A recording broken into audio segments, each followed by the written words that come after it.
Mimi nafikiri ni mitazamo tofauti.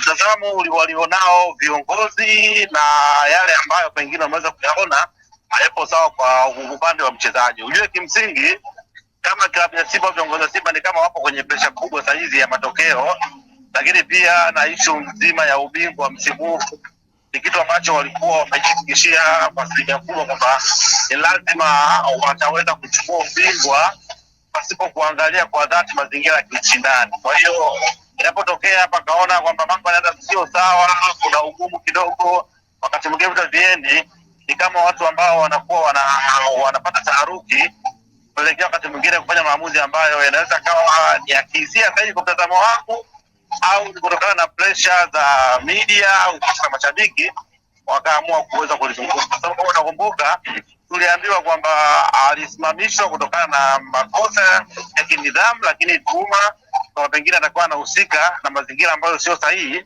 ya kutaka pengine kufanya timu isifanye vizuri, na wakaamua kumuondoa kambini, na from there hatukusikia taarifa nyingine yoyote whether ya kuweza kujadiliwa kwake na makubaliano mpaka tunasikia kwamba wanaamua kwenda kuachana naye. Kwa hiyo mimi ninachokiona ni kwamba ni ile pressure ya matokeo zaidi, lakini au pressure kutaka kuweka mambo sawa ndio inapelekea kuchukua maamuzi kama ambayo wanakuwa wanayachukua. Kwa hiyo kiwalisia kwamba Simba kuchukua maamuzi ya kuachana na Jonathan Soa kama ni kweli, basi ni mihemko tu ya soka.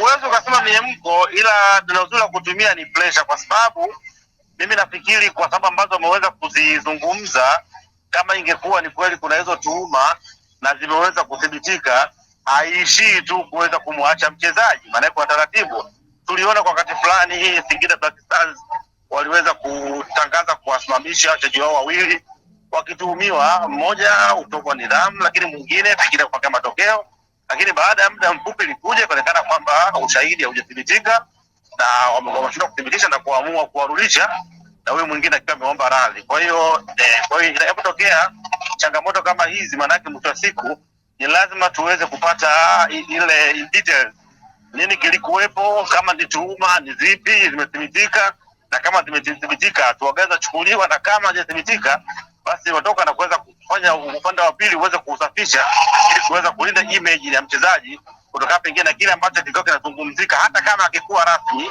lakini maadamu kilizungumzika na kaa hakuna upande wa pili ambao ulikuwa umekana, watu wanachukua kama ni taarifa rasmi, kwa sababu hakuna ukanusho mmoja katika upande wa klabu. Okay, na kwa yule ambaye hafahamu hili sekeseke la Jonathan Soa na klabu ya soka ya Simba, kwa tetesi ambazo zimekuwa zikizungumzwa, alisimamishwa na Simba kwa sababu ipi? Na nafikiri mimi sio mzungumzaji, lakini ni tuhuma za kuonekana kama pengine alikuwa na namna ambayo ingeweza kupelekea kuweza kuto perform vizuri kwa maana matokeo. Sasa in details wake wao ndio wanapaswa kuweza kuzungumza na kuweza kutoa ufafanuzi, lakini kwa sababu zilikuwepo ni kwamba ni kama alikuwa yani hana mwelekeo mzuri na klabu, na hasa katika kutumikia klabu hauwezi ukasema ni sabotage kwa sababu huwezi kudhibitisha. Na Jonathan Soa kabla ya kujiunga na klabu ya soka ya Simba, awali alikuwa akihusishwa zaidi na Young Africans. Ina maana kwamba hili Yanga walikuwa mbele ya muda kuachana na Jonathan Soa kwa mtazamo wako? Hapana, unajua mimi ninachokiona ni kwamba kama nilivyokuambia kuna namna ya kuweza kutafakari mambo na kuchukua maamuzi. Mchezaji kuachwa na Simba na Yanga ni jambo la kawaida, lakini Yanga hawakubaliana naye. Uwezo kwa sababu pengine walikuwa ni mbele ya muda, kwa sababu hata hivyo kuna baadhi ya nyota wengine wengi ambao Yanga wanachukua na leo hawako nao tena, maana kwa mtindo kutumikia wanaelewa siwe. Leo nazungumzia Yanga walikuwa wanadubia, Yanga walikuwa wanaekua, lakini leo hawapo. Yanga walikuwa ni boy. Kwa hiyo wakati mwingine klabu kuweza kuchukua mtu au kutokuchukua inategemea na mazingira, pengine kwenye contract, makubaliano ya mshahara na vitu vingine vingi, lakini ile hali ya kwamba Soa tayari alikuwa ana ukaribu na kiongozi wa Yanga na mpaka kutamka kama Engineer ni baba yake, ni kitu ambacho binafsi ndio nafikiri kimeweza kwenda shida, na hata yeye alivuka mipaka kuweza kujua zile boundaries za kazi zake. Unajua kuna wakati mchezaji kuna mambo utakiwa kuweza kuyaweka wazi, ikiwa either kwa upande wa Afrika timu unayoshabikia unayoipenda au karibu na baadhi ya watu fulani, kwa sababu watu wanaweza wakachukulia hiyo kitu ikawa ni sehemu ya tuhuma au hukumu kwako. Kwa hiyo tokea tu ile alivyozungumza kwamba ana Engineer ikawa ni baba yake, tayari kuna watu kile kitu hakukiachia, even though katika usajili wake ni kama alichana au alichoma picha Hersi, lakini bado watu walikuwa naamini. Kwa hiyo watu kila muda ukiwa unakosea hawataangalia makosa ya kibinadamu, watakuwa wana reflect na ile kauli yako ya mwanzo na matokeo unakwenda kuyatoa. Kwa hiyo tokea pale mimi nilizungumza kwamba pale ndio ulikuwa ni mwisho wake yeye. Kwa hiyo mazingira yake ya usajili yamefanya watu washindwe kumwamini. Yaani kwamba huenda kwamba kile ambacho amekifanya cha kuzungumza kwamba engineer ni kama baba yake ndicho hichi ambacho kimepelekea yeye kuonekana kwamba msaliti. Yaani kwa mpira wa Tanzania kina maana kubwa sana bro. Jiulize kwa nini leo wachambuzi watoka baadhi ya watu waoni wakivaa jezi za Simba na Yanga. Wanafikiri jezi hizo hazipendi kuzivaa. Ila tuna aina fulani ya mpira ambao ni mgumu. Yaani watu ukishakuwa umechagua upande ni ngumu kuweza kukuamini na kuweza kuamini katika kutimiza majukumu yako. Bado watu waamini katika weledi wa taaluma. Bado tunaamini kwamba ufanyaji kazi unaendana na mahaba na mapenzi ya mtu na sehemu aliyopo. Unaelewa eh? Sasa ni lazima uweze kuendana na hivyo vitu. Kwa hiyo yeye tokea ile kauli yake pale ndio ilikuwa ndio anguko lake.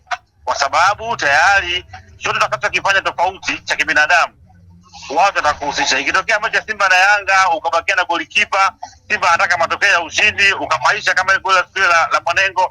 Hebu sishikilia kama Mwanengo angesema yeye ana mapenzi na Simba. Sawa eh? Alafu ile mechi ya Yanga na Mtibwa inatokea ile chance anapaisha. Unafikiri watu wanakuelewa? Ni ngumu. Hawezi kuelewa kwa sababu tayari watakwenda kulikiwa mpira wa Tanzania jinsi ulivyo. Kwa hiyo yeye tokea pale alijiingiza kwenye sitofahamu. Unless otherwise angefanikiwa kuperform ndio kidogo ungefanikiwa kuiondoa hiyo hali. Lakini baada tena akawa perform, yale magoli ya Singida akawa yapatikani. Ingawaje sio changamoto yake peke yake pamoja na timu kwa ujumla, lakini watu wanakuangalia leo hii Mpanzu anashindwa kucheza Simba kwa nini? Ni haya hizo rumors tu.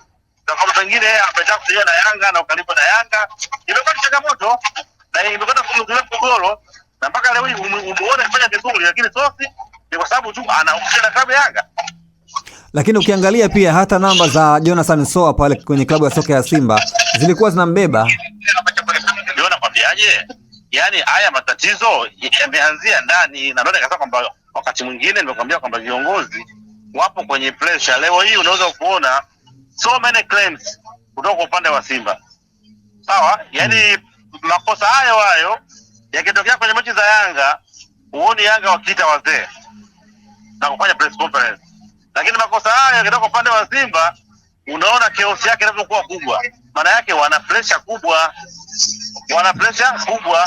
Leo hii wanalalamika kuhusiana na maamuzi, lakini to be honest, miongoni mwa timu ambazo zimenufaika na waamuzi katika msimu ni Simba namba moja. Unaona? Lakini sasa ikitokea makosa kidogo upande wao wanakuja juu sana kwa sababu wana pressure na wanaamini kwamba they supposed to win the title this season. Kitu ambacho wakati mwingine kinaweza kikatokea au kisitokee. Kwa hiyo hii pressure kubwa kwa Simba huenda ikawa na athari pia kwao. Itakuwa na athari, ndio unaweza kuona haya masintofahamu, unaweza kuona tuhuma watu wakitumiana. Kuna wakati umesikia viongozi wakiambia watu wengine hawana akili. Yaani pana changamoto nyingi ziko. Nyingi ambazo lakini mwisho wa siku ni kwa sababu tu ya kiu ya kutafuta matokeo ya ubingwa baada ya kuwa wamekosa katika misimu minne. Hata mimi nafikiri njia sahihi ya kutafuta ubingwa ni kufanya proper investment kwa kuchukua wachezaji wakubwa ambao wakati mwingine hata kama ukionewa utapata matokeo. Nikupa reference, kuna baadhi ya mechi Yanga wanafunga magoli yanakataliwa lakini anashinda. Unaelewa kaka eh? Yaani unafunga goli 3 na kukataliwa 1, 2 bado unashinda. Wewe ukiwa na kiwango kizuri, ukiwa na timu nzuri, kuna wakati hata maonezi ya waamuzi yanakosa mashiko. Kwa sababu watakuonea, watafanya yote, itafika hatua itashindikanika, tutashinda. Kwa hiyo the only solution ni kuwa na kiwango, ni kuwa na timu bora ambayo itakuwa na ushindani wa hali ya juu. Na nimepata taarifa ama tetesi zinazungumzwa kwamba pale Simba kama kuna mtafaruku hivi baina ya yule Jeruti na mwekezaji. Hizi taarifa pia umeshazisikia kwako? Mimi mwenyewe nimesikia, lakini sio kusikia, hata unaweza ukaona. Unajua vitu vingine sio mpaka usikie kwa mtu, lakini unaweza ukaangalia scenarios ambazo zinaendelewa.